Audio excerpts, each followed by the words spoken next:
All right, let's get cooking.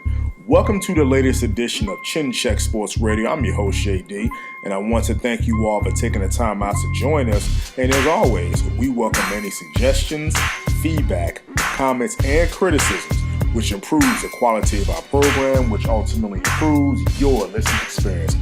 Before we get started, we hope you all had a wonderful and safe and blessed Thanksgiving. I know there was a lot of push from the CDC to limit holiday travel, and people still travel, and it's something that I understand people have a need to spend time with their loved ones and their friends during Thanksgiving holiday, so we totally understand that. But let us continue to do our part by slowing the spread of this virus, by following the safety protocols, by wearing our masks, washing our hands, practicing social distancing, and of course, when you read the news or you hear about the news, apparently there's companies trying to get vaccines on the way, and something that the CDC has to approve this before the vaccines can be administered to the public. But while that is happening, let's continue to do our part by slowing the spread of this virus. We know that it's a very trying time, and it's the uncertainty that fuels our anxiety, but let's continue to do our part. And if we at Chin Check Radio, if we can serve as a distraction to everything that's going on, that's something that we are proud of, and we will continue to do that. Also, we thank you for your tremendous support. We tell you all that at least once a week, somebody is reaching out to us. They have discovered our program. They love our content. They love our energy. They love our passion. Some people even like the music that we choose. And again, it's something that we're not trying to make a whole lot of money off of this. If anything, we're really not trying to make money off of this. We're just an up and start program. We're simply just sharing our love and our passion for certain things in professional sports, and we're simply just sharing it with the world. So again, thank you for your tremendous support, and we'll continue to bring you quality programming. On this particular episode, we're going to do our review of the Mike Tyson and Roy Jones fight. And folks, we said it from the very beginning. When the fight was announced, it was something that we were not too keen on. It was something that, quite frankly, we were against. And we had our issues with it. We told everyone who would listen why we had our issues with it. And we're going to go deeper tonight as to why we still have our issues with it. And I did not watch the fight. Well, I take that back. I didn't watch it that night. I was not spending the money on pay-per-view to watch that fight. Being that we're our own media, of course, I had to go back and watch the fight in order to do this review. And in reviewing this fight, it wasn't anything that didn't happen that we said wouldn't happen. Mike Tyson was going to crowd Roy Jones against the ropes. Roy Jones, clearly, he does not have the speed and the reflexes anymore. And that Roy Jones was ended in May of 2004 thanks to an overhand left hook by Antonio Tarver.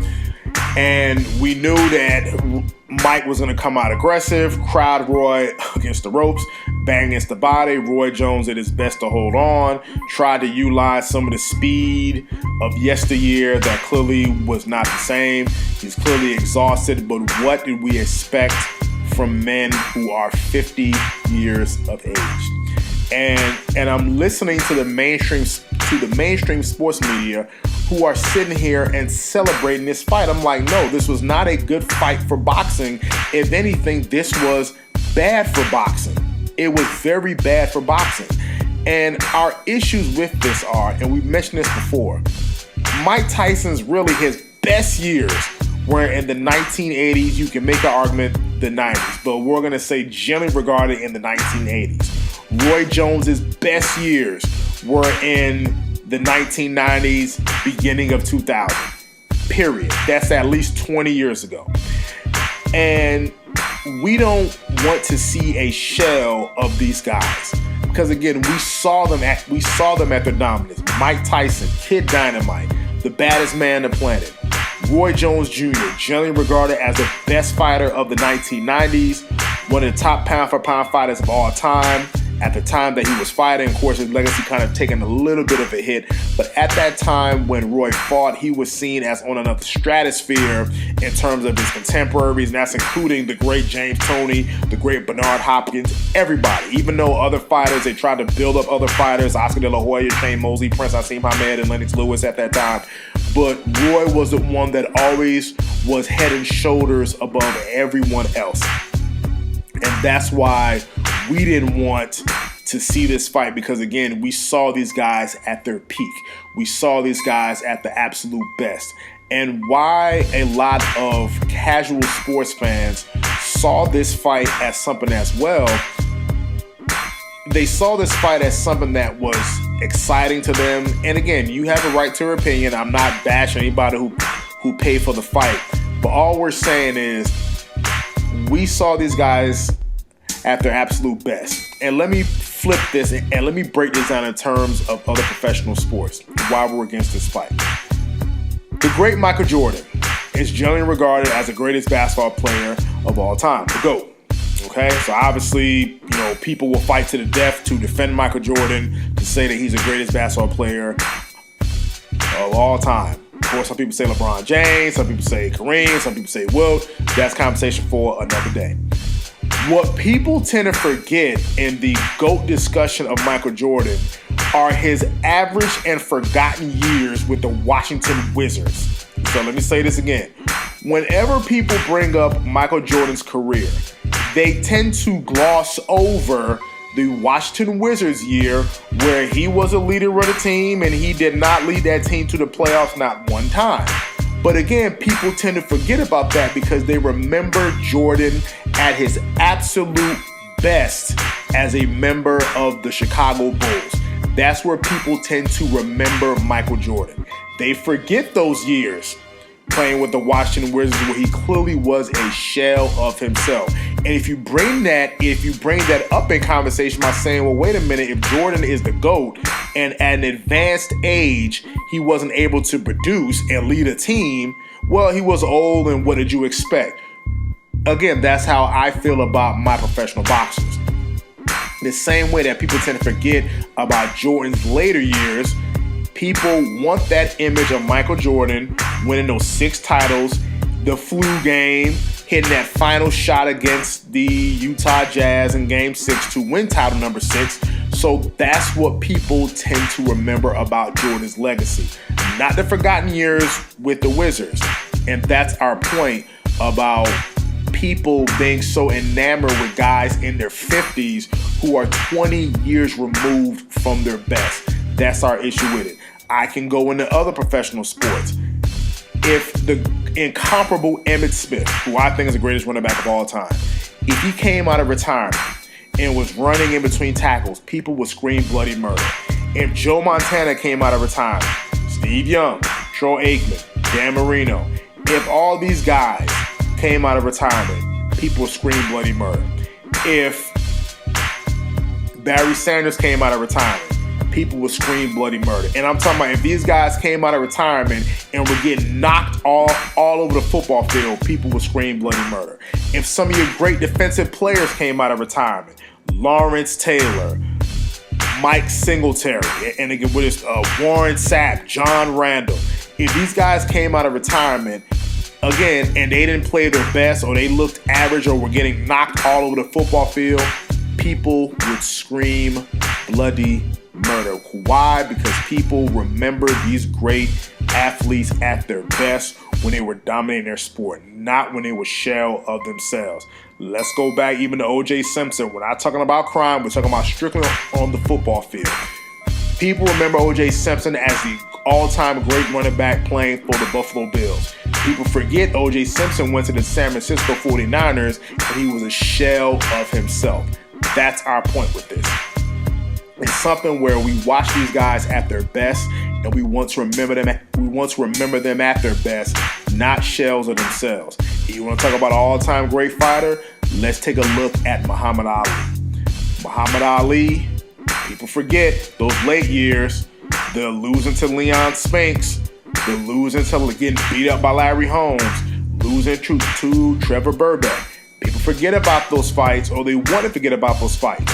We remember Ali from the loud talking, the predicted knockouts, defeating Sonny Liston as a heavy underdog in the first fight, knocking him out in the rematch, the famous fight against Joe Frazier in Madison Square Garden, defying the odds and beating George Foreman, the Thriller in Manila. So people remember Ali based on that, based on his wonder years. In conversations, if Ali is the greatest fighter of all time, people forget about those later years, about him losing to, quite frankly, average fighters with the exception of one Larry Holmes, but losing to people that he could have mopped the floor with in his younger years. And let's face it, if Muhammad Ali was younger, definitely that would have been a harder fight versus Larry Holmes, not taking anything away from Larry Holmes. But that's our point, is that we rate our warriors, we rate our athletes based on what they've done in their prime. It saddens people to see them trying to recapture their youth and trying to recapture their glory, and we tell them to just hang it up. And that was our issue with this fight, and why people are so happy with this fight. Even the announcing team, we love Snoop Dogg. Snoop Dogg is one of the greatest hip-hop artists of all time, no questions asked. He is not a boxing announcer. You had the middleweight UFC champion, Israel Adesanya, the last style bender, doing commentary on a fight with boxing legends. That's a problem. And to me, this should really show you how far boxing has fallen, because again, we have discussed this before, the decline in professional boxing. Because again, if two guys in their 50s, 20 years removed from their best years, and you have people celebrating this. I mean, I have friends of mine texting me or calling me that night that they were watching the fight. And again, I was adamantly against it, because again, I saw these guys at their best. I don't want to see shells of themselves or cartoon caricatures of these two great warriors. So that's why we were totally against the fight.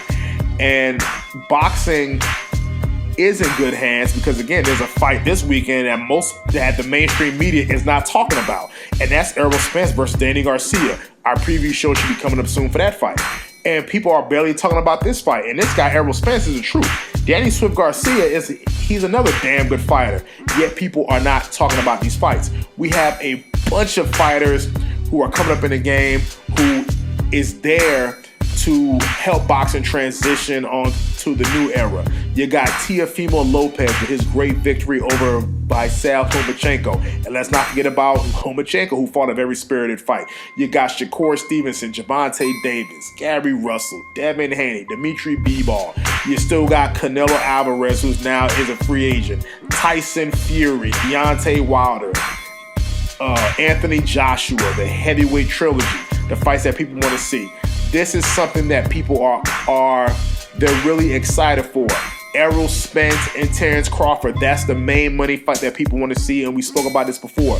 So, again, boxing is in great hands. Keith One-Time Thurman, boxing is in great hands, but this is something that the mainstream media needs to be pushing, and quite frankly, some of the stars from yesteryear, and I give Floyd Mayweather credit, really pushing Tank Davis, really put him a part of the team, and his great knockout victory. So there's a bunch of young stars, and I believe I saw an article on ESPN where a lot of these champions are under the age of 25 years old. And I haven't mentioned Munguia, David Benavidez. I mean, there's a bunch of young quality fighters out here that I feel that the mainstream media should be pushing these fights, and we're going to do our part to push these fighters as well as fighters from yesteryear. So that's a problem when casual fans and people are getting behind two guys in their 50s, 20 years removed from their best, and yet when you want them to get behind these young fighters, they're absolutely nowhere to be found. And even on Twitter, I definitely, I connect with other boxing fans, and we talk about young fighters. So clearly, from us, the hardcore fight fans, we know the deal, but we were totally against this fight, not because of anything that Roy or Mike did, but again, we saw them at their best. And we hope that this is a one-time deal, because we read something on ESPN that now Evander Holyfield, who I know who mentioned about trying to make a comeback himself, he even threw out a challenge to Tyson about signing a contract and completing their trilogy. Folks, their last fight was May of 1997. I was a junior in high school at that time. Folks, think of how long ago. Bill Clinton was in office the last time Mike Tyson and Evander Holyfield fought. Bill Clinton was just beginning his second term in office. So, folks, let it go. You older guys, let it go. And we're not going to pat ourselves on the back here too much. We're finding very coincidental. After we completed our top 10 fighters of all time that we grew up watching, as well as honorable mention, all of a sudden some of you guys are coming out of retirement. So, folks, we did it to talk about your greatness, not to try to come back and relive your legacy. Maybe you understand why Mike Tyson did it. His last fights was losing against Danny Williams and then losing against Kevin McBride, where he can't even get off the stool. So that's probably not how he wanted to end his career. But people forgot about that because people still think of the Mike Tyson in the 1980s. So again, how people want to remember their fighters and their athletes and their role models at their peak. People forget about those late Mike Tyson years. Even a fight against Lennox Lewis, he was beat up in that fight. But people tend to forget about that and they remember Mike during his great years. So that's our issue with it. But again, we commend both guys. We still love both guys. This is just our reaction to the show and our statement to the mainstream media. Now also, Nate Robinson, brother, I know people laughing at you because you got knocked out. People selling mattresses. They're using you as a meme, and we're not going to pile on you, brother.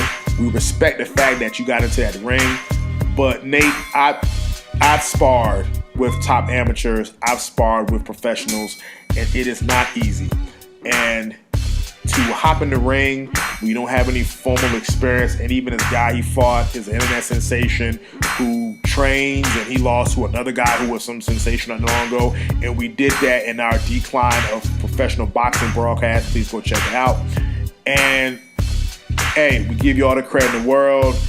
You got knocked out. You're not the first fighter to get knocked out. You won't be the last fighter to get knocked out. But just leave boxing alone and let this be a lesson to people who feel they can just hop off the street and just throw on some boxing gloves. Even if you might throw hands on the street, it doesn't matter. That's totally different skill set. That's just totally different everything.